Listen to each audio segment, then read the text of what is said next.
بسم الله الرحمن الرحيم. السلام عليكم ورحمة الله وبركاته.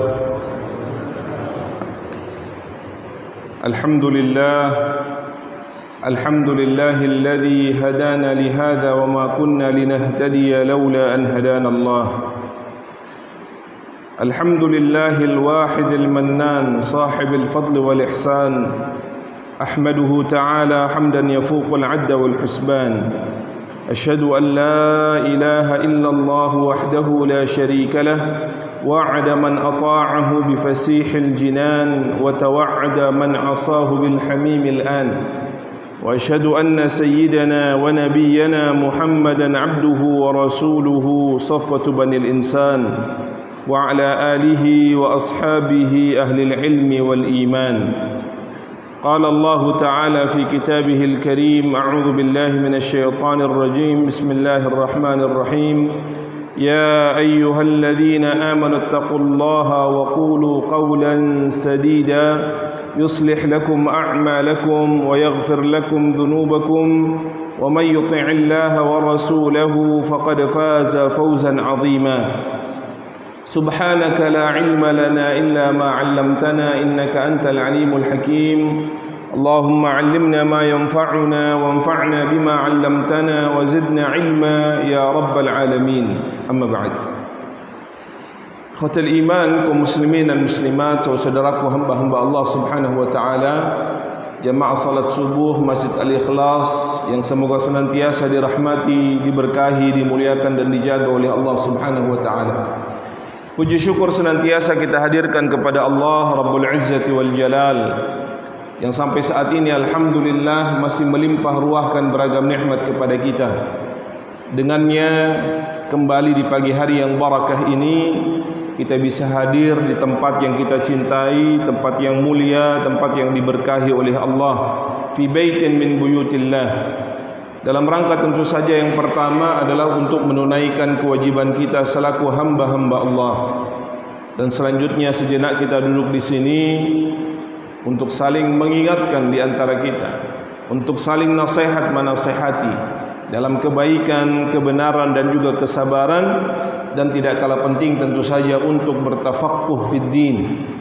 Mudah-mudahan apa yang telah kita niatkan, kita lakukan, diterima oleh Allah Subhanahu wa taala, dicatat sebagai amal salih, pemberat timbangan kebaikan kita, dan dengannya semoga Allah Subhanahu wa taala memudahkan langkah kita menuju jannahnya. Amin ya rabbal alamin.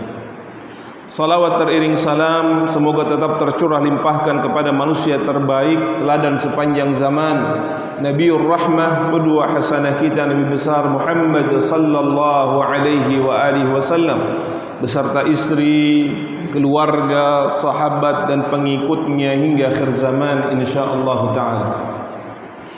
Fatal iman hafizakumullah. Ahlus sunnah wal jamaah itu menyepakati tentang wajibnya mencintai baginda Rasulullah sallallahu alaihi wasallam. Bahkan kecintaan yang hendaknya kita hadirkan kepada beliau harus melebihi kecintaan, pengagungan, pemuliaan kepada makhluk-makhluk yang lain. Harus lebih tinggi daripada makhluk-makhluk yang lain. Akan tetapi tentu saja ikhwatal iman, kecintaan yang kita hadirkan itu berangkat dari kecintaan kepada Allah Subhanahu tabaraka wa taala. Kenapa? Karena wajib bagi setiap hamba Allah Subhanahu wa taala mencintai Allah. Dan ini adalah bentuk ibadah yang paling agung.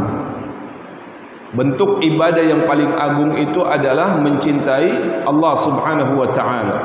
Dari mencintai Allah itulah kemudian akan timbul konsekuensi. Di antaranya adalah kita mencintai Rasulullah sallallahu alaihi wasallam.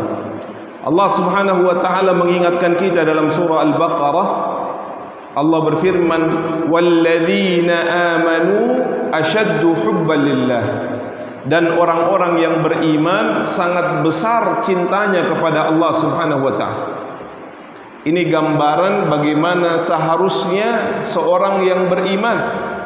Mereka meletakkan cinta kepada Allah itu di atas segala-galanya.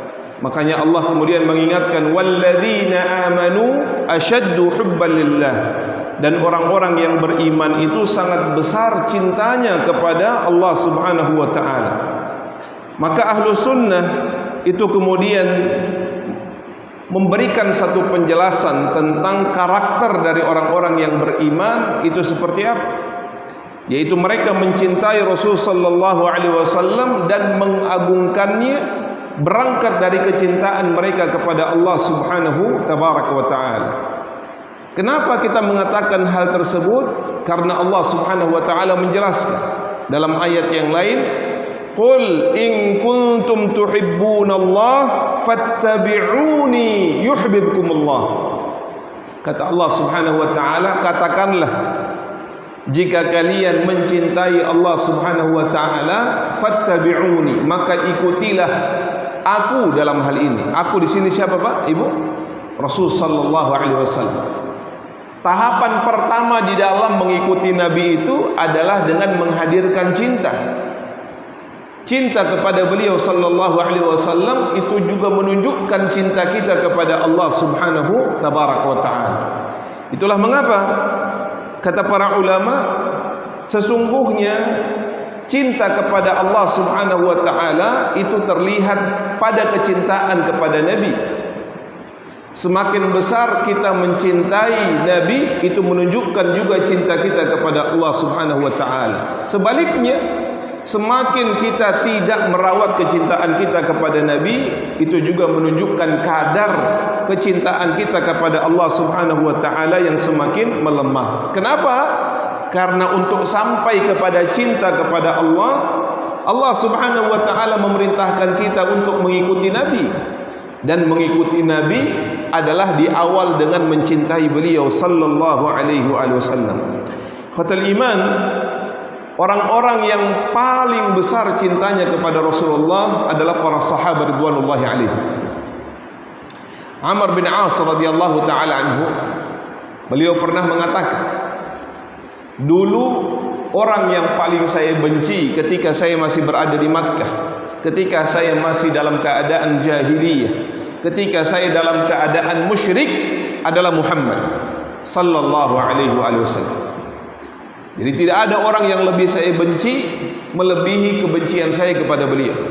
Namun setelah saya masuk al-Islam, tidak ada orang yang lebih saya cintai melebihi cinta saya kepada baginda Rasulullah sallallahu alaihi wasallam. Dan itu konsekuensi keimanan. Itu adalah konsekuensi keimanan. Disebutkan juga ikhwatal iman hafizakumullah, Urwah ibnu Mas'ud radhiyallahu taala anhu. Ini seorang yang dikatakan sejak dulu, sejak muda itu sering melakukan perjalanan, ya. Dia dikenal sebagai duta, bukan saja di dalam al-Islam, tetapi duta sejak masih dalam keadaan musyrik, atau sering diutus ke negara-negara tetangga. Apa yang dia katakan di Khatul Iman? Kata beliau, wahai orang-orang Quraisy, demi Allah, aku telah sering diutus ke berbagai tempat, ke berbagai negara. Diutus ke Kaisar Romawi, diutus ke Kisra, pemimpin Persia tertinggi pada saat itu, diutus ke raja-raja yang lain. Namun kata beliau, aku tidak pernah melihat seorang raja pun yang dicintai oleh pengikutnya, yang diagungkan oleh segenap rakyatnya melebihi kecintaan dan pengagungan para sahabat ridwanullahi alaihim kepada nabinya sallallahu alaihi wasallam. Sehingga kecintaan ini menggambarkan ketulusan, kecintaan yang berangkat dari sesuatu yang datangnya dari hati, bukan karena takut, bukan karena mengkultuskan, bukan, tapi berangkat dari keimanan kepada Allah Subhanahu tabaraka wa taala.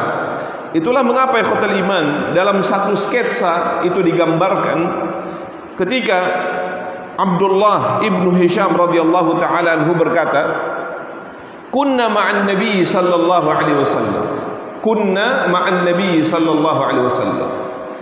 Kita pernah bersama-sama dengan Nabi sallallahu alaihi wasallam, ya. Dan ini kebiasaannya para sahabat radhiyallahu alaihi. Ketika melihat Nabi sallallahu alaihi wasallam keluar dari rumahnya, sedang berada di masjid atau sekedar kemudian berjalan di jalan-jalan Madinah, mereka tidak mau membiarkan kesempatan itu lewat begitu saja. Kenapa ikhwatal iman? Karena cintanya mereka kepada Nabi, ingin membersamai Nabi sallallahu alaihi wasallam dalam setiap keadaan yang mereka mampu bahkan memungkinkan untuk mereka hadir di dalamnya. Maka kata Abdullah ibnu Hisham radhiyallahu taala anhu, kunna ma'an Nabi sallallahu alaihi wasallam wa huwa akhidun bi yadi Umar. Kami pernah bersama-sama Nabi, lalu pada saat itu Nabi mengambil tangannya Umar. Maka Umar pada saat itu gembira Nabi melakukan hal tersebut di depan para sahabatnya yang lain. Dan ini isyarat Nabi sallallahu alaihi wasallam memberikan sesuatu yang lebih kepada Umar bin Khattab radhiyallahu taala. Maka Umar pun segera mengatakan, ya Rasulullah, la anta ahabbu ilayya min kulli syai'in illa min nafsi. Wahai Rasulullah, engkau adalah orang yang paling aku cintai, melebihi kecintaanku kepada siapapun, illa min nafsi, kecuali cintaku kepada diriku sendiri. Dan ini hal yang manusiawi, ya. Seseorang cinta kepada dirinya, mendahulukan dirinya, memprioritaskan dirinya, itu hal yang wajar, fitrah, hal yang sifatnya jibilli, manusiawi, ya. Bapak dan Ibu sekalian, ketika membeli sesuatu memprioritaskan dirinya. Jangankan membeli sesuatu, kita kalau foto, Pak, foto rame-rame gitu ya, kemudian fotonya sampai ke handphone kita, pertama kali yang kita cari siapa, Pak? Diri kita sendiri, Pak, ya. Mana nih? Di zoom gede-gede. Oh, wah kurang bagus ini, ya posenya. Ya, biasanya ibu-ibu langsung dihapus, minta dong gambar yang lain. Padahal yang lain bagus, ya. Dirinya sendiri mungkin yang kurang, ya, siap ketika di foto. Dan seterusnya. Ini juga merupakan gambaran dari kecintaan kepada diri sendiri. Maka Umar mengatakan, engkau adalah orang yang paling aku cintai ya Rasulullah, melebihi cintaku kepada siapapun. Cintanya kepada anaknya, cintanya kepada orang tuanya, cintanya kepada pasangannya. Rasulullah ditempatkan di tempat yang tertinggi, kecuali kata Umar, cintaku kepada diriku sendiri. Maka Rasul sallallahu alaihi wasallam mengoreksi apa yang dikatakan oleh Umar. Faqala lahu an-nabiy sallallahu alaihi wasallam, la walladhi nafsi biyadihi hatta akuna ahabba ilaika min nafsik. Tidak wahai Umar, sampai engkau menjadikan diriku lebih aku cintai bahkan daripada dirimu sendiri.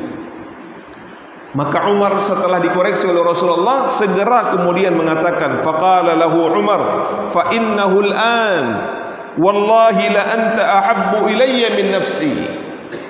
Maka ketahuilah wahai Rasulullah, saat ini aku telah menjadikan dirimu sebagai orang yang paling aku cintai, bahkan melebihi cintaku kepada diriku sendiri.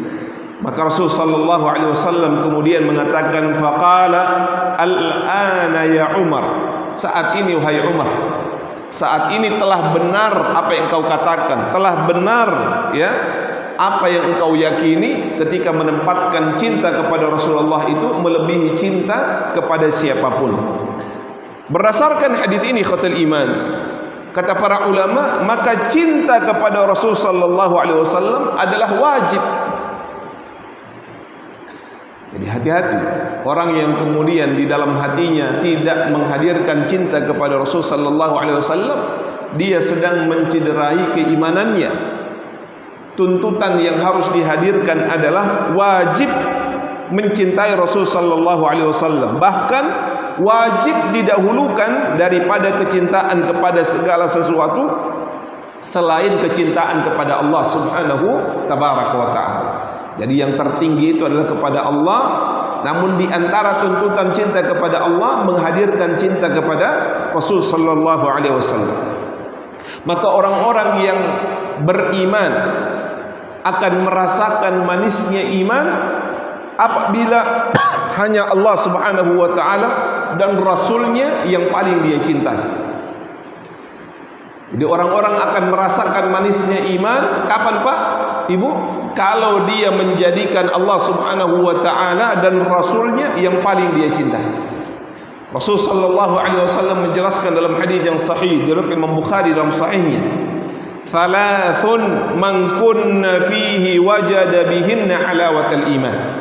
Ada 3 kondisi, 3 perkara yang apabila perkara tersebut ada pada seseorang, maka dia akan merasakan manisnya iman. Apa itu? Yang pertama, kata Rasul sallallahu alaihi wasallam, an man kana Allahu wa rasuluhu ahabba ilaihi mimma siwahu. Apabila Allah Subhanahu wa taala dan Rasulnya lebih dia cintai dari selain kedua. Ini hal yang akan membawa pada apa Pak? Kemampuan seseorang merasakan indahnya, manisnya iman kepada Allah Subhanahu wa taala. Hendaknya seseorang menjadikan Allah Subhanahu wa taala dan Rasulnya lebih dia cintai dari selain keduanya. Maka ini perlu upaya untuk kemudian merasakan manisnya iman itu. Yaitu apa yang hendaknya dia lakukan? Dia memprioritaskan Allah dan Rasulnya, menjadikan Allah Subhanahu wa ta'ala dan Rasulnya lebih dia cintai dari selain keduanya. Ini kondisi yang pertama. Yang kedua, kata Rasul sallallahu alaihi wasallam, an yuhibbal mar'a la yuhibbuhu illa lillah. Apabila dia mencintai seseorang, dia hanya mencintainya karena Allah Subhanahu wa ta'ala. Kalau masih mencintai seseorang itu karena kepentingan-kepentingan tertentu, dia tidak akan merasakan manisnya iman. Kenapa engkau dekat dengan si fulan? Kenapa engkau suka dengan si fulan? Kenapa engkau berteman dengan si fulan? Karena Allah Subhanahu wa ta'ala. Kalau dia menjadikan segala sesuatunya itu dalam pertemanan, dalam dekatnya dia dengan seseorang, dalam mencintai seseorang karena Allah, itu akan membawa dia pada ta'mal iman, merasakan manisnya iman. Tapi kalau dekatnya, cintanya hanya sekedar fisik saja, sekedar kepentingan saja, itu tidak akan bertahan lama. Lebih daripada itu, tidak membawa pada manisnya iman. Dan yang ketiga, kata Rasul sallallahu alaihi wasallam, wa an yakraha an ya'uda fil kufri ba'da an anqadhahu Allah minhu kama yakrah an yuqdhafa fin nar. Dia tidak suka untuk kembali kepada kekufuran. Dia tidak suka kembali kepada kekufuran setelah Allah menyelamatkannya, sebagaimana dia tidak suka untuk dilemparkan ke dalam nerakanya Allah Subhanahu wa ta'ala. Jadi tidak lagi membanding-bandingkan agamanya dengan agama yang lain, tidak lagi kemudian ingin mencari-cari sesuatu setelah Allah memberikan hidayah. Dia tidak membenci dalam arti personalnya, tapi dia membenci kekufuran karena dia tahu bahwa hidayah Allah Subhanahu wa ta'ala itu mahal. Hidayah inilah yang kemudian akan membimbing dia menuju ridha Allah Subhanahu wa ta'ala. Maka dia tidak mau lagi bersentuhan dengan kekufuran dalam artian karena dia memprioritaskan hidayah Allah Subhanahu wa ta'ala. Maka 3 perkara ini ketika diupayakan akan membawa pada ta'mal iman, manisnya iman. Dia akan merasakan manisnya iman. Salah satu poin utama yang ingin kita garis bawahi adalah poin yang pertama, yaitu dia menjadikan Allah Subhanahu wa ta'ala dan Rasulnya lebih dia cintai, melebihi cintanya kepada selainnya. Jadi cintanya kepada Allah adalah, atau cintanya kepada Allah dan Rasulnya itu dia tempatkan pada porsi yang terbesar. Sehingga ikhwatal iman, mencintai baginda Rasul sallallahu alaihi wasallam itu mengharuskan adanya penghormatan, ketundukan, keteladanan kepada beliau, serta mendahulukan beliau daripada yang lain. Itu tanda seseorang cinta kepada Nabi. Kalau seseorang mengatakan cinta namun dia lebih mendahulukan orang yang lain daripada Rasulullah, maka cintanya adalah cinta yang palsu. Kalau kemudian dia mengatakan cinta, namun dia lebih menghormati yang lain, maka itu menunjukkan cintanya adalah cinta yang palsu. Kalau dia mengatakan cinta, namun dia tidak menghadirkan ketundukan dan keteladanan mengikuti Nabi, Nabi melakukan ini, tapi dia masih punya idola yang jauh lebih dia senangi, dia gandrungi, lalu dia meninggalkan untuk mengikuti dan meneladani Nabi, maka itu menunjukkan cintanya adalah cinta yang apa Pak? Yang palsu. Oleh karenanya ikhwatal iman hafizakumullah, kata para ulama, mencintai Nabi sallallahu alaihi wasallam itu tidak hanya dalam bentuk ungkapan, tidak cukup dalam bentuk slogan, tetapi ada konsekuensi dan tanda-tanda yang harus kita miliki sebagai bukti bahwa kita benar-benar adalah orang-orang yang mencintai Nabi sallallahu alaihi wasallam. Yang lagi-lagi di awal kita katakan, mencintai Nabi itu berangkat dari cinta kepada siapa Pak? Ibu? Allah Subhanahu wa taala. Maka konsekuensi itu harus kita hadirkan. Apa konsekuensi mencintai Nabi sallallahu alaihi wasallam? Di antaranya kata para ulama, yang pertama adalah tasdiqun fima akhbar. Membenarkan setiap apa yang disabdakan oleh Nabi sallallahu alaihi wasallam. Membenarkan setiap apa yang disabdakan oleh Nabi sallallahu alaihi wasallam. Kita bisa mengukur diri, Pak. Kita sudah sampai pada tahap itu atau belum? Ketika Nabi sallallahu alaihi wasallam menyampaikan sesuatu, maka dengan serta-merta hati ini menerima dan membenarkan perkataan tersebut. Kalau kemudian masih ragu-ragu atau justru menyampingkan atau wal'iyadu billah justru mendustai apa yang disabdakan oleh Nabi, maka sungguh itu perkara yang besar. Perkara yang besar yang mencederai makna cinta kepada Nabi sallallahu alaihi wasallam. Khotul iman, banyak orang yang dengan dalih-dalih ini tidak ilmiah dan seterusnya, dia lantas kemudian menolak mentah-mentah apa yang disabdakan oleh Nabi sallallahu alaihi wasallam. Padahal mungkin akalnya yang belum sampai di dalam memahami sabda tersebut. Saya kasih contoh, khataliman hafizakumullah. Dalam sebuah hadis yang sahih, Rasul sallallahu alaihi wasallam pernah menyatakan begini: "Idza waqa'a dzubab fi ina'i ahadikum", apabila hinggap masuk seekor lalat di dalam minuman seseorang, maka janganlah dia membuangnya. Tetapi apa panduan Rasul sallallahu alaihi wasallam? Hendaknya dia masukkan lalat tersebut ke dalam minumannya secara utuh. Kenapa? Karena di salah satu sayapnya mengandung racun, penyakit, dan di sayap yang lainnya itu ada obat atau penawar. Banyak orang ikhwatal iman ketika mendengar hadis ini, mereka tidak mau menerimanya dengan alasan ini tidak memiliki data empirik, tidak masuk pada nalar, belum ada bukti ilmiahnya. Na'udzubillah min dzalik. Apakah dengan alasan tersebut lalu mereka kemudian mengaku sebagai orang yang mencintai Nabi sallallahu alaihi wasallam? Jawabannya tidak. Orang-orang yang mencintai Nabi adalah mereka yang menerima apa yang dikabarkan oleh Nabi, bahkan membenarkannya. Khotul iman hafizakumullah. Ada seorang sahabat yang kemudian dijuluki sebagai As-Siddiq. Siapa nama sahabatnya Pak, Ibu? Abu Bakar. Kenapa beliau disebut sebagai As-Siddiq? Karena beliau adalah orang yang pertama membenarkan setiap apa yang disampaikan, dikabarkan oleh Nabi sallallahu alaihi wasallam.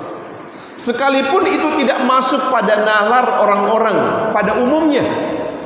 Namun cukup beliau katakan, kalau itu benar datangnya, disampaikan, disabdakan oleh Nabi sallallahu alaihi wasallam, sayalah orang yang pertama yang membenarkan. Salah satu kisah yang masyhur adalah peristiwa apa Pak, Ibu? Isra dan Mi'raj. Satu peristiwa yang pada saat itu mungkin akan dianggap sebagai dongeng. Tidak mungkin hal tersebut terjadi. Bagaimana mungkin teknologi pada saat itu belum berkembang seperti saat ini? Perjalanan yang begitu jauh dari Makkah menuju ke Baitul Maqdis, ke Masjidil Aqsa, dan dari Masjidil Aqsa menuju ke Sidratil Muntaha itu ditempuh tidak lebih dari 1 malam. Belum ada kereta cepat, belum ada wush, belum ada pesawat superjet, belum ada apalagi Pak, belum ada transportasi apapun itu yang cepat. Tapi subhanallah, peristiwa tersebut dialami oleh Rasulullah sallallahu alaihi wasallam. Ketika Rasulullah menyampaikannya, apa respon dari masyarakat? Sudah barang tentu orang-orang Quraisy pasti akan menolaknya. Jangankan pada kisah-kisah yang seperti itu, kisah-kisah yang terlihat jelas kebenarannya di depan mata, mereka menolak. Apatah lagi kisah yang menurut mereka di luar dari kemampuan nalar orang-orang. Bahkan pada saat itu sebagian orang-orang yang mengaku beriman juga ragu. Makanya saya pernah sampaikan, saya tidak tahu kalau kita berada di zaman itu, kita termasuk orang yang membenarkan atau justru yang menolak itu. Kita tidak tahu kualitas keimanan kita, ikhwatul iman. Bisa jadi mungkin kita termasuk orang-orang yang menolak berita yang disampaikan oleh Nabi sallallahu alaihi wasallam. Tapi ketika hal tersebut disodorkan, mereka ingin mencari pembenaran dari Abu Bakar. Apakah Abu Bakar itu mau menerima atau menolak? Apa kata Abu Bakar? Kalaulah itu benar datangnya dari Nabi sallallahu alaihi wasallam, bahkan ada yang lebih dahsyat lagi dari cerita itu, maka saya adalah orang yang pertama yang membenarkan apa yang disampaikan oleh Nabi. Dan itu menunjukkan apa ikhwatul iman? Kualitas keimanan, kualitas kecintaan Abu Bakar As-Siddiq kepada siapa? Kepada Rasul sallallahu alaihi wasallam. Pertanyaan ikhwatul iman, dari banyaknya hadis-hadis yang kita baca, sudahkah kita menerima apa yang disampaikan oleh Nabi sallallahu alaihi wasallam?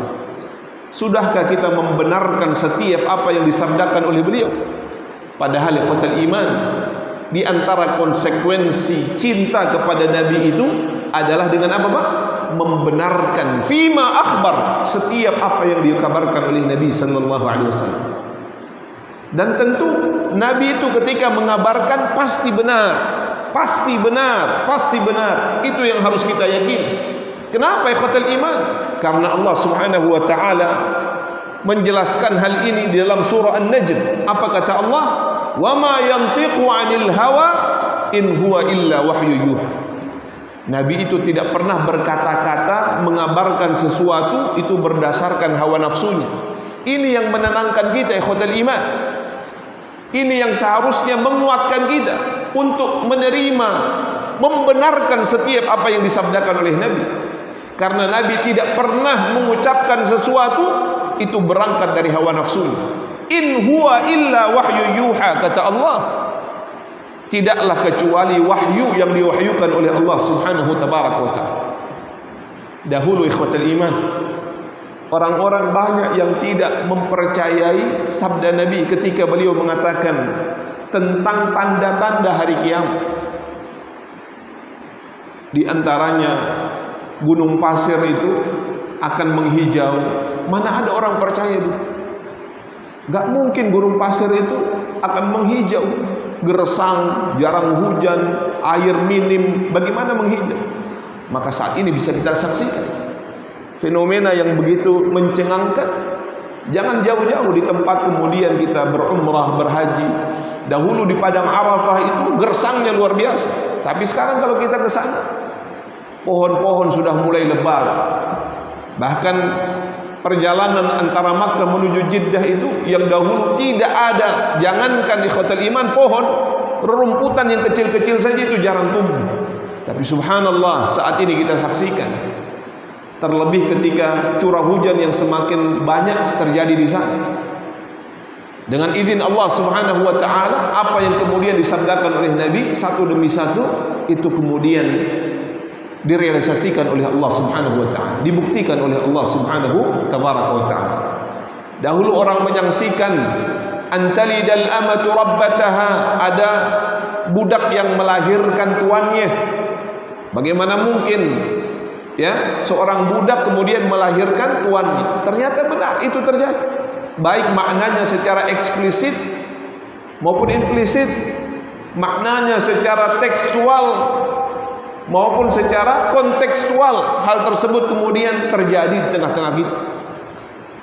Ketika orang dahulu menyaksikan tentang akan adanya ya antalidal wa antaral hufatal uratal alata ri'a asya, bagaimana mungkin di padang pasir orang-orang Badui yang tinggalnya itu kemudian di kemah-kemah nomaden berpindah-pindah. Lalu kata Rasulullah, nanti di akhir zaman dekatnya hari kiamat mereka akan berlomba-lomba untuk mendirikan, membangun bangunan-bangunan yang tinggi. Dan saat ini terjadi khotel iman.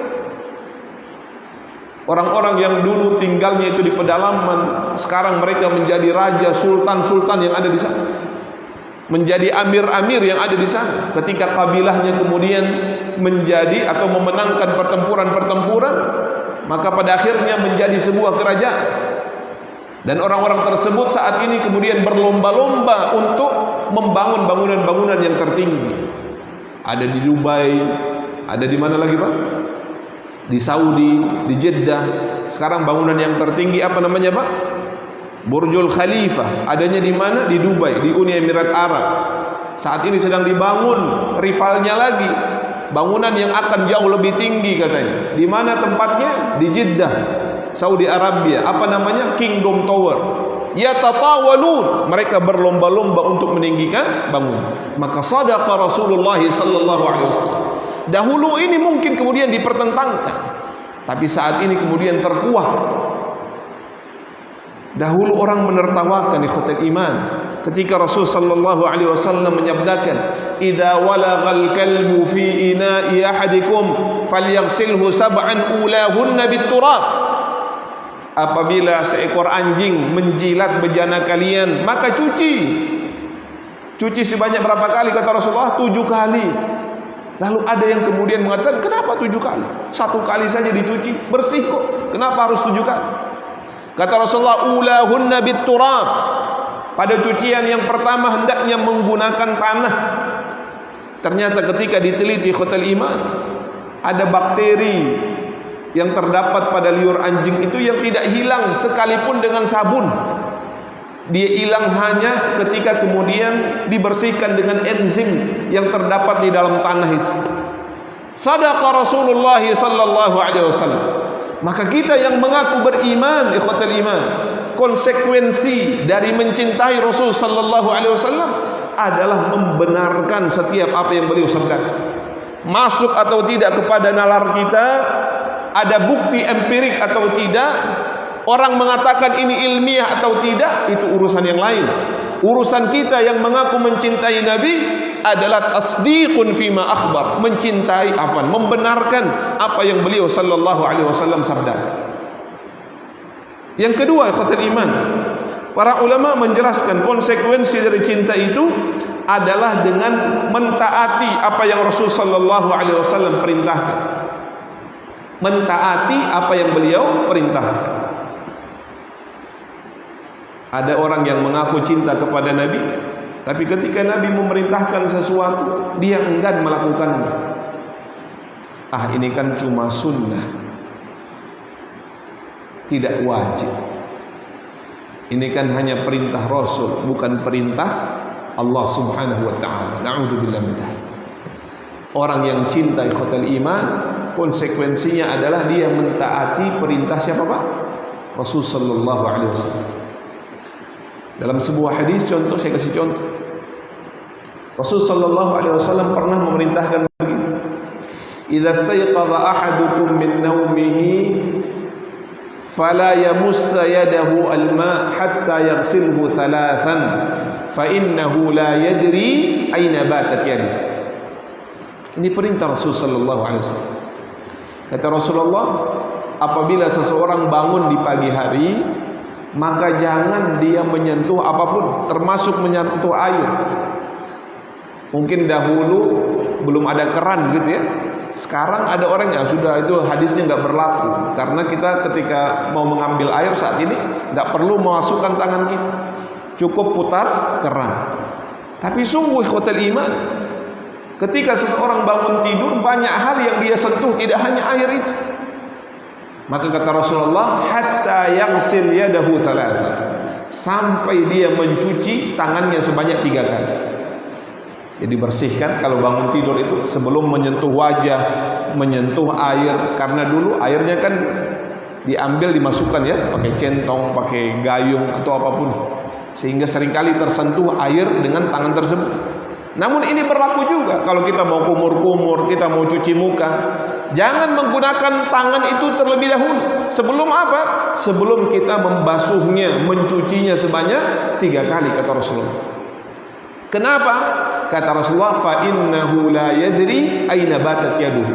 Karena ketika dia tidur, dia tidak tahu tangannya itu di mana. Khatul Iman dalam satu kitab namanya Al-Faidul Qadir, karangan Imam Al-Munawi rahimahullahu ta'ala, beliau menjelaskan tentang satu kejadian. Ada seorang talib begitu ya, ketika membahas hadis ini dia tidak mau menerima. Dia katakan, saya nggak mau pakai hadis ini. Kenapa? Karena yang punya tangan itu saya. Yang memiliki tangan itu siapa? Saya. Saya paling tahu tempat atau tangan ini berada di mana ketika saya tidur. Seolah-olah dia menyaksikan apa yang diperintahkan oleh Nabi, apa yang dianjurkan oleh Nabi. Kata dia, kan yang tahu tangan saya sendiri. Saya tahu ketika tidur tangan saya berada di mana. Maka apa kata Imam Al-Munawi? Keesokan harinya ketika dia terjaga, terbangun, dia terkaget ketika mendapati tangannya itu, mohon maaf, akramakumullah, berada di duburnya. Dia bangun, tiba-tiba tangannya berada di mana, Pak? Dubur. Maka benarlah apa yang disampaikan oleh Nabi. Namanya orang tidur tidak tahu apa yang terjadi, Pak ya. Kadang orang tidur garuk sana garuk sini, ya, tangannya masuk ke sana masuk ke sini. Kalau kita tanya besok, semalam kamu tidurnya garuk-garuk ya? Enggak. Karena dia tidak tahu. Kata Rasulullah, fa innahu la yadri aina batat yadu. Maka kata Imam Al-Munawi, sadaqa Rasul sallallahu alaihi wasallam. Benarlah apa yang disampaikan oleh Nabi. Sehingga apa yang dikatakan oleh Nabi ikhwatal iman hendaknya kita lakukan. Tanpa kemudian kita menghukumi hanya sekedar sunnah, hanya sekedar anjuran. La, bukti cinta kepada Nabi adalah mengikuti apa yang beliau sallallahu alaihi wasallam perintahkan. Kata Rasul sallallahu alaihi wasallam, la yashrabanna ahadukum qa'ima. Janganlah seseorang di antara kalian minum dalam keadaan berdiri. Artinya ini dari sisi kebiasaan. Dalam keadaan tertentu, na'am, di mana kondisi tidak bisa duduk dan lain sebagainya, sesekali tidak mengapa. Tapi dalam keadaan keseharian kita bisa mengambil posisi yang nyaman untuk kemudian minum. Apa panduan Rasulullah? Apa perintah Rasulullah? Jangan minum dalam keadaan apa, Pak? Berdiri. Orang banyak yang kemudian menyaksikan, kenapa sih? Ya, minum nggak boleh kemudian berdiri dan seterusnya. Ternyata ikhwatal iman, dalam sebuah penelitian itu didapatkan, itu berkaitan diantaranya adalah dengan fungsi ginjal. Fungsi ginjal. Saya tidak kemudian lebih paham dari peneliti itu, nanti bisa di searching sendiri, cari apa kaitannya minum duduk atau minum berdiri dengan fungsi ginjal atau dengan kesehatan ginjal itu. Tapi bukan itu sesungguhnya yang kemudian diminta. Tidak harus kita mengetahui terlebih dahulu. Tidak harus kemudian kita mendapatkan bukti empirik terlebih dahulu, atau kemudian hasil-hasil dari penelitian ilmiah baru kita mau menjalankan. Kecintaan itu menuntut kita untuk patuh menjalankan perintah Rasul sallallahu alaihi wasallam. Apapun yang beliau sampaikan. Kata Rasul sallallahu alaihi wasallam, apabila kalian makan dan minum, maka makan dan minumlah dengan tangan kanan. Maka bagi orang-orang yang bahkan, mohon maaf, memiliki kecenderungan menggunakan tangan kiri atau disebut dengan kidal, kalau dia mengaku cinta kepada Nabi, dia akan tetap berusaha menggunakan tangan kanannya, sekalipun itu berat, sebagai tanda cintanya kepada siapa, Pak? Rasul sallallahu alaihi wasallam. Rasul sallallahu alaihi wasallam.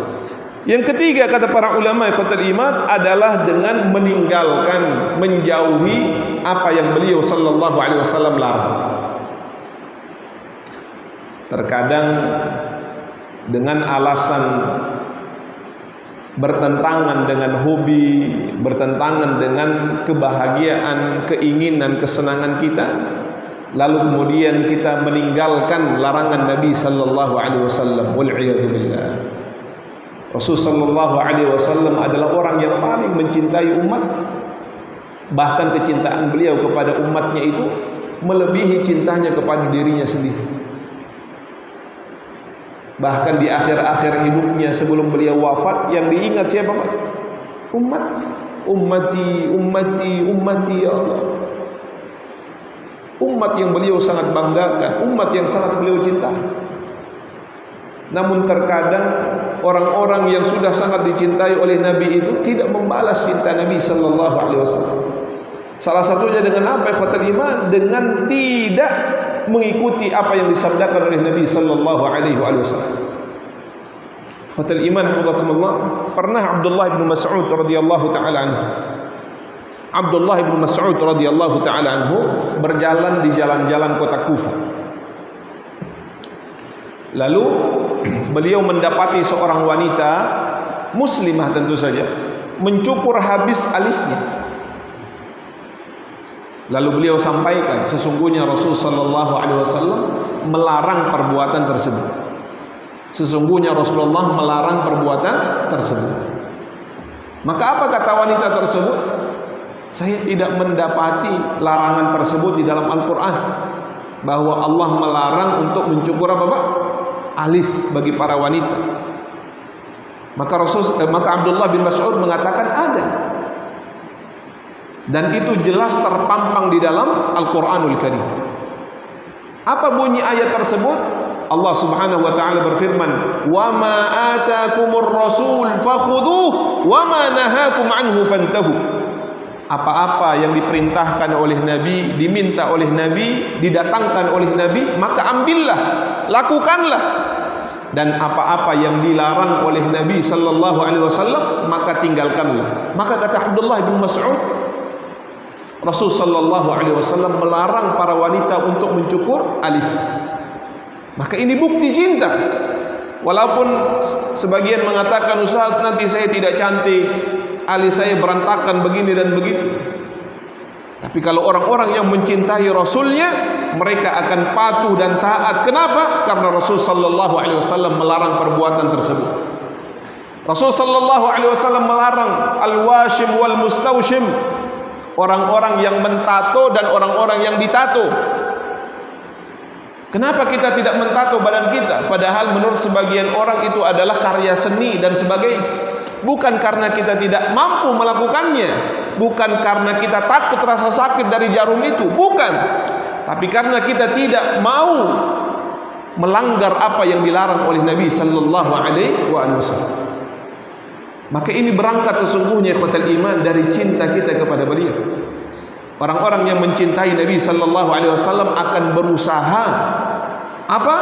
Melakukan perintah beliau dan meninggalkan larangan beliau sallallahu alaihi wasallam. Anas bin Malik radhiyallahu taala anhu, kita tahu sebagai khadimu Rasulillah, melayani Rasul sallallahu alaihi wasallam kurang lebih selama 10 tahun. Banyak sekali pelajaran yang beliau ambil dari Nabi. Beliau sangat mencintai Nabi sallallahu alaihi wasallam. Dalam satu riwayat Anas mengatakan begitu, di antara makanan yang paling disukai oleh Nabi itu adalah labu. Nabi itu suka makan apa Pak? Ibu? Labu. Sedangkan kata Anas, saya enggak suka makan labu. Saya enggak suka makan labu. Tapi karena saya ingin mencontoh, mencintai apa yang dilakukan oleh Nabi sallallahu alaihi wasallam, saya paksa diri ini untuk makan labu. Sampai level itu. Padahal tidak wajib juga kita, karena Rasulullah makan labu kita makan labu, tidak wajib. Karena itu sifatnya adalah perkara-perkara jibilli. Tapi Anas radhiyallahu taala anhu ingin mengekspresikan cintanya kepada Nabi. Maka kata Anas, saya paksakan, saya niatkan dalam hati saya, ya Allah, saya ingin mengikuti kekasih saya Rasul sallallahu alaihi wasallam. Maka Anas pun memaksakan dirinya makan labu. 1 kali masih mungkin tidak enak, 2 kali, 3 kali, sampai ke 10 kali kata Anas bin Malik. Pada akhirnya saya menyukai untuk memakan makanannya Rasulullah sallallahu alaihi wasallam. Itulah gambaran dari cintanya para sahabat kepada Nabi. Abdullah ibnu Umar yang pernah kita juga kisahkan di tempat ini, bagaimana beliau ingin mengikuti setiap gerak-gerik Nabi sallallahu alaihi wasallam. Bukan saja pada perkara ibadah, tapi Nabi duduk di tempat ini beliau ikuti, Nabi minumnya di tempat ini beliau ikuti. Nabi sallallahu alaihi wasallam bahkan sekedar mengambil naungan begitu berdiri sejenak di satu tempat di bawah pohon, maka Abdullah bin Umar ketika melewati tempat itu beliau juga melakukan. Karena apa? Cintanya kepada baginda Rasulullah sallallahu alaihi wasallam. Maka ikhwatul iman, bukti cinta itu adalah dengan mendahulukan Nabi sallallahu alaihi wasallam. Ketika dihadapkan antara perintah Nabi dan kesenangannya, orang yang mencintai Nabi akan lebih mendahulukan perintah Nabi sallallahu alaihi wasallam.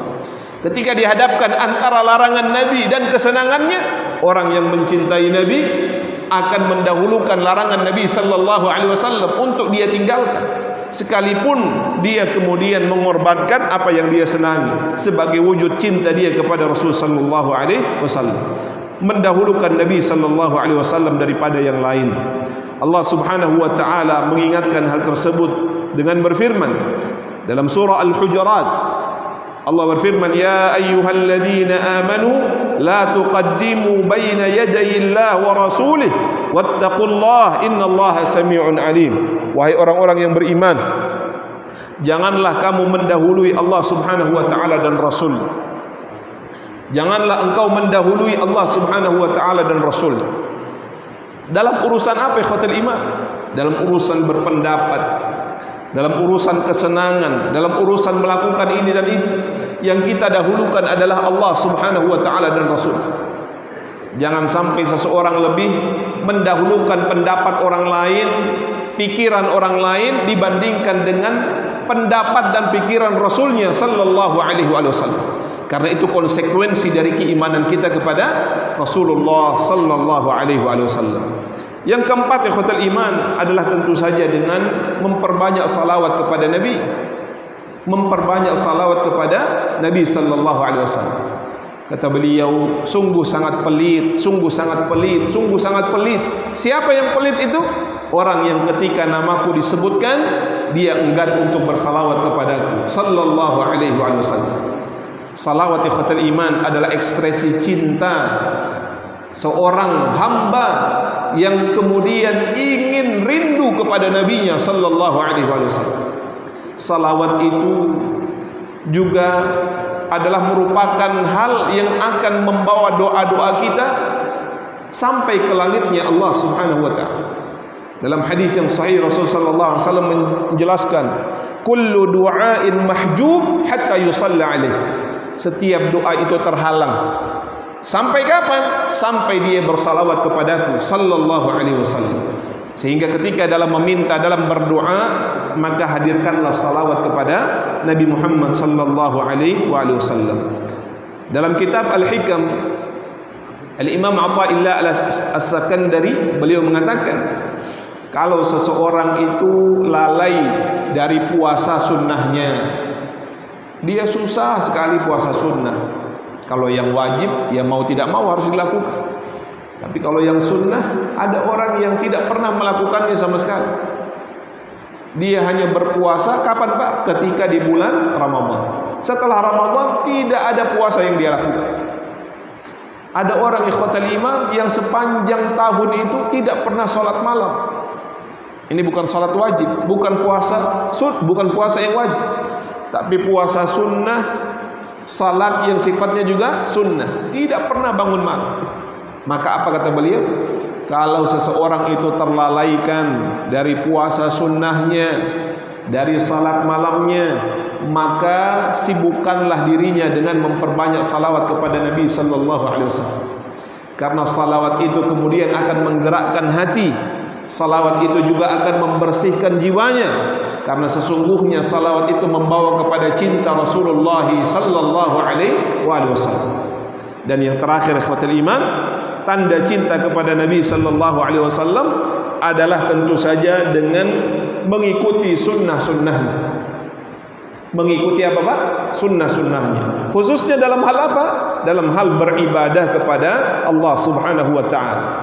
Atau dengan kata lain, kita berittiba', kita mengikuti tuntunan Nabi sallallahu alaihi wasallam. Kata Rasulullah sallallahu alaihi wasallam, "Faman raghiba an sunnati falaysa minni." Barang siapa yang membenci, tidak suka dengan sunnah-sunnahku, maka sesungguhnya dia tidak termasuk golonganku.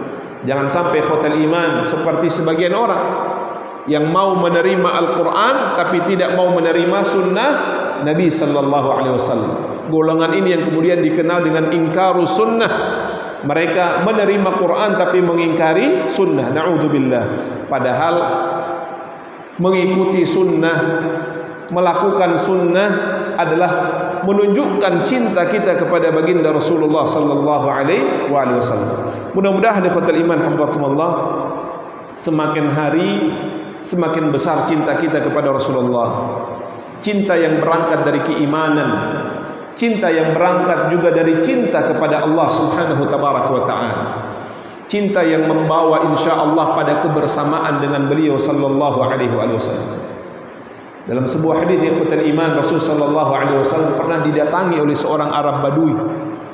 Lalu dia mengatakan, "Ya Rasulullah, mata sa'ah, kapan terjadi hari kiamat?" Maka Rasulullah kemudian kembali bertanya, justru balik bertanya, "Madza a'dadta lah?" Kamu bertanya tentang hari kiamat, apa yang kau persiapkan? Tidak penting kapan terjadi hari kiamat, yang lebih penting itu apa persiapanmu kalau terjadi hari kiamat. Maka Badui itu mengatakan, "Ya Rasulullah, saya tidak banyak mengumpulkan bekal, kecuali senantiasa hadir dalam hati saya cinta Allah dan cinta Rasulnya, cinta kepada Allah dan cinta kepada Rasulnya." Maka apa jawaban Rasul sallallahu alaihi wasallam? "Anta ma'a man ahbabta." Engkau akan bersama siapa yang kau cintai. Maka kata Anas bin Malik, ketika saya mendengar hadis ini disabdakan oleh Nabi sallallahu alaihi wasallam, maka tidak ada kebahagiaan melebihi kebahagiaan pada hari itu. Kenapa ikhwatul iman? Karena kata Anas, saya tidak sehebat Rasul sallallahu alaihi wasallam dalam beribadah. Saya tidak sedermawan Utsman bin Affan. Saya tidak setawadhu Abu Bakar. Saya tidak seberani Umar. Tapi saya mencintai mereka. Mudah-mudahan dengan kecintaan itu Allah Subhanahu wa taala mengumpulkan saya bersama mereka. Maka cinta ikhwatul iman bukan sekedar slogan saja, tapi cinta membutuhkan pembuktian. Kalau kita mengaku sebagai umatnya Nabi Muhammad sallallahu alaihi wasallam, mengaku mencintai Nabi sallallahu alaihi wasallam, maka jangan sekedar ungkapan dan ucapan saja, tapi kita buktikan dengan cara apa?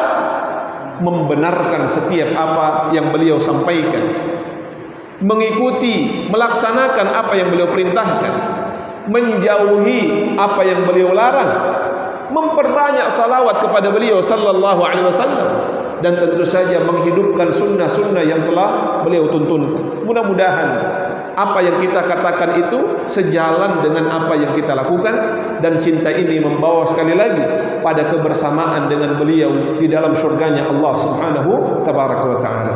Ini ikhwatul iman apa yang bisa kita sampaikan. Mudah-mudahan semakin menguatkan cinta kita, semakin juga menghadirkan semangat di dalam mengikuti beliau sallallahu alaihi wasallam, dan lagi-lagi semoga Allah mengumpulkan kita bersama beliau insyaallah taala. Amin ya rabbal alamin. Ikhwatul iman hafizakumullah, ini yang bisa kita sampaikan. Semoga ada manfaatnya.